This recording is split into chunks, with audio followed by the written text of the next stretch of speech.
इंसान के बढ़ते लालच और पारिस्थितिकीय तंत्र के बिगड़ने की कीमत चुका रही है मोक्षदायिनी शिप्रा नदी, जो खुद अब अपना जीवन तलाश रही है।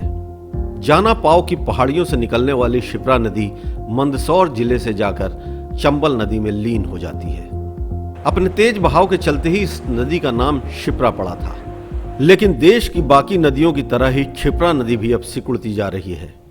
कभी साल भर पानी से लबालब रहने वाली क्षिप्रा अब बसंत ऋतु खत्म होते ही सूखने लगती है। पानी की कमी और प्रदूषण की मार नदी पर साफ दिखाई देने लगी है। क्षिप्रा के दोहन के बावजूद इसके पुनरुद्धार के लिए न तो समाज सचेत हो रहा है, न ही प्रशासन कोई ठोस कदम उठा रहा है। कल कल बहती शिप्रा नदी भी अपनी मनमौजी वेग को बनाए रख सके, इसलिए आज ही शिप्रा के लिए हमें सोचना होगा।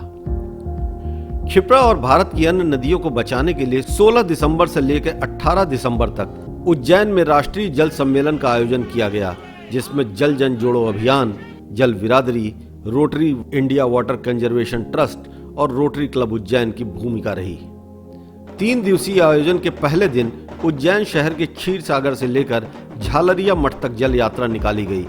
अपने आरंभ से ही यात्रा ने एक उत्सव का शक्ल अख्तियार कर लिया। इस यात्रा रूपी उत्सव में ढोल नगाड़े के साथ साथ लोगों का उत्साह अपने चरम पर था। इस यात्रा में लोगों के अलग अलग जत्थों का संगम देखा गया। पर्यावरणविदों के साथ स्कूली बच्चों और एनसीसी एनएसएस कैडेट ने भी कदम ताल किया।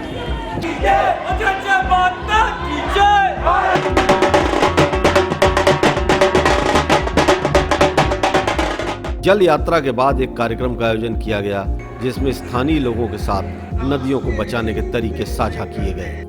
मध्य प्रदेश के लोक निर्माण एवं उज्जैन के प्रभारी मंत्री सज्जन सिंह वर्मा ने इस मौके पर क्षिप्रा को अविरल और निर्मल बनाने का दावा किया। उज्जैन की इस धरा पे पुण्य सलीला माँ क्षिप्रा कल कल कल कल करके बहती है, लेकिन हम उस माँ की आंचल में फैली हुई गंदगी को साफ नहीं कर पा रहे। मैं भी भाषण दे के चला जाऊंगा, मन में कहीं ना कहीं पीड़ा लेके चला जाऊंगा, लेकिन मैंने आज अपने अधिकारियों को कहा है कि कितना भी पैसा लगता हो, आप योजना बना के हम तक लेके आइए। हम किसी भी तरीके से इस क्षिप्रा मैया को शुद्ध और साफ देखना चाहते हैं। इसके लिए किसी विभाग का बजट काटना पड़े, तमाम विभागों का बजट काटना पड़े, काट देंगे, लेकिन जहां धर्म जिंदा नहीं रहेगा वहां राजनीति का क्या फायदा। यात्रा में शामिल जल पुरुष के नाम से विख्यात राजेंद्र सिंह ने नदियों के साथ हुए अन्याय को 21वीं सदी का सबसे बड़ा संकट करार दिया। एक जमाना था जब भारत के लोगों ने आरती और उत्सव, नदियों को सम्मान देने के लिए नदियों के किनारे आयोजन शुरू किए थे, लेकिन आज नदियों के किनारे के आरती और उत्सव नदियों को और गंदा कर रहे हैं। जो एक जमाना था नदी की पवित्रता की रक्षा के लिए, नदी को सम्मान देने के लिए भारत के लोग नदी के किनारे इकट्ठे होकर उनके प्रति कृतज्ञता प्रकट करते थे, पर आज उसका उल्टा हो गया। आज सबसे ज्यादा नदियों को गंदा करने का काम भारत में आरती और उत्सव कर रहे हैं। इसका मतलब ये कि हम अपनी नदियों को मां कहते हैं, पर सच में मां जैसा व्यवहार नहीं करते। नदियों के लिए समाज और सरकार कैसे एक मंच पर आकर काम कर सकते हैं, इस यात्रा के जरिए ये संदेश देने की कोशिश की गई। जल जन जोड़ो अभियान के राष्ट्रीय संयोजक संजय सिंह ने बताया कि इस यात्रा का उद्देश्य देश भर में नदियों पर काम कर रहे लोगों को एक मंच पर लाना है। ये सम्मेलन में कश्मीर से कन्याकुमारी तक के लोग, ये जो आप लोग देख रहे हैं, तमिलनाडु से यहाँ 10 लोग आए हैं। तमिलनाडु से जो लोग आए हैं वो बहुत अद्भुत दर्शन, विजयवाड़ा का जो हमारा आंध्रा का इलाका है, महाराष्ट्र का एक गोदावरी के इलाके से बड़े पैमाने पे लोग आए हैं। तमाम इस तरह के साथी यहाँ पर उपस्थित हुए हैं। इसके साथ साथ राजस्थान, मध्य प्रदेश, उत्तर प्रदेश, बिहार, गुजरात, ये सारे राज्यों से यहाँ पे जो यहाँ पर पूरे भारत का प्रतिनिधित्व है। और ये जो बहनें आप देख रहे हैं, ये कोई महिलाएं संख्या बढ़ाने के लिए नहीं आई, ये सारी बहनें वो हैं जिन्होंने अपने गांव को पानीदार बनाया। ये सब जल सहेली बहनें हैं। इन्होंने अपने अपने गांव में पानी के संरक्षण का अद्भुत काम किया है, नदियों को बचाया है, तालाबों को बचाया है। ये सारी वो बहनें हैं और सारे वो साथी लोग आए हुए हैं और जो पानी पे काम कर रहे हैं। यहाँ 101 नदी घाटी से आए हुए लोग हैं और इस सम्मेलन को हम यहाँ उज्जैन में करने के पीछे का मकसद ये है कि हम क्षिप्रा के बारे में चिंतन कर सकें। जल जन जोड़ो अभियान देश की कुल 101 नदियों को अविरल बनाने के लिए काम कर रही है। सम्मेलन के पहले दिन हुई इस यात्रा में शामिल सत्यनारायण जी ने नदियों की अविरलता को खत्म करने के लिए सरकारी योजनाओं को जिम्मेदार बताया। प्रख्यात पर्यावरणविद, स्कूली बच्चों समेत करीब 2000 लोगों की सहभागिता से सम्मेलन का पहला दिन समाज को प्रभावी संदेश देने में सफल रहा। सम्मेलन का दूसरा दिन क्षिप्रा को अविरल और निर्मल बनाने की योजनाओं के नाम रहा। दूसरे दिन झालरिया मठ में आयोजित कार्यक्रम में नदियों के पुनर्जीवन के लिए काम कर रहे विशेषज्ञों ने शिरकत की। सम्मेलन में शामिल लोगों ने क्षिप्रा के प्रवाह को अविरल बनाए रखने के लिए श्वेत पत्र जारी किया। क्षिप्रा तट महाकालेश्वर की नगरी में सभी साझा संकल्प लेते हैं।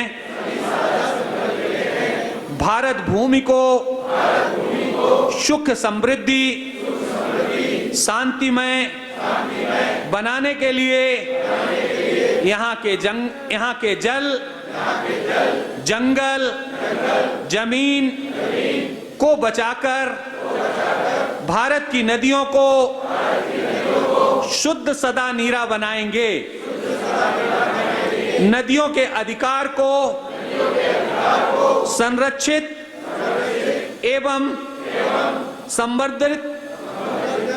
संवर्धन करने हेतु हम सब प्रयास करते रहेंगे। मानव अधिकार को सुरक्षित करने के लिए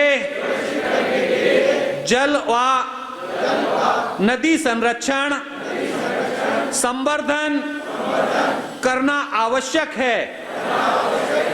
हम सब इस हेतु संगठित होकर सार्थक प्रयास करने की साधना में लगेंगे।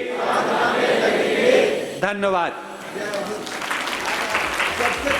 क्षिप्रा के प्रदूषण को कम करने के लिए क्षिप्रा जल बिरादरी के गठन की बात कही गई। कार्यक्रम की अध्यक्षता करते हुए मैग्सेसे अवार्ड विनर जल पुरुष राजेंद्र सिंह ने जोर दिया कि अगर हम नदियों को साफ नहीं रख सकते तो हमें उसके किनारे आयोजित होने वाले धार्मिक आयोजनों का बहिष्कार करना चाहिए। इस राष्ट्रीय जल सम्मेलन में देश के विभिन्न राज्यों से आए पर्यावरणविदों ने अपने विचार रखे। कार्यक्रम में इस बात पर जोर दिया गया कि क्षिप्रा नदी पर एक श्वेत पत्र तैयार किया जाए।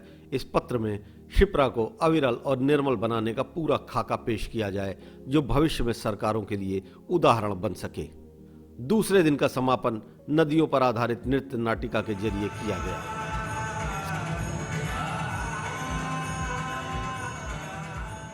सम्मेलन के आखिरी दिन नदियों के लिए काम करने वाले पर्यावरणविदों को सम्मानित किया गया।